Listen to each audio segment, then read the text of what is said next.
very often people, when they feel caged, they'll come to me, and they'll say, I don't feel like myself, right? I don't recognize myself. I don't feel like I'm living my life. So there's this disconnect.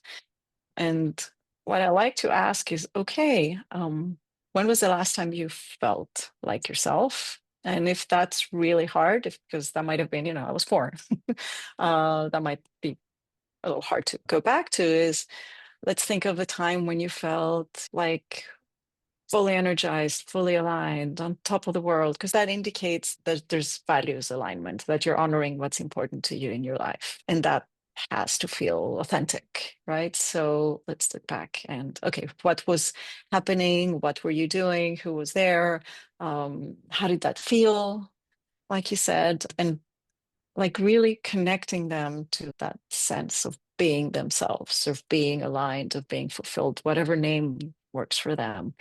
And that also indicates to them that it's not gone. That person is not gone, that feeling is not gone. They're there somewhere under the layers of the conditioning. And we're going to take those apart and we're going to dig through and we're going to find that person and they're going to have her back or him back. So I like to start there because it's much more uplifting and energizing than talking, okay, let's take apart your conditioning. What is this bar? What is that bar? This is important too, but let's start a little bit with the pull force rather than the kind of pushing through the bars.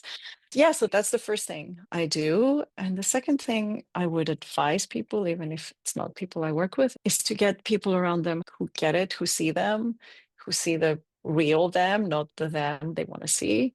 So it's important to have this kind of support, even if it's like 1 or 2 people. It doesn't have to be a crowd. And especially when you're an introvert, we are used to just having a core of very close or deep connections. So that's okay as long as you have even one person who sees you and, who will walk along that path with you. And I find that being seen is such a huge catalyst for transformation. It's been for me, and I see it in others as well.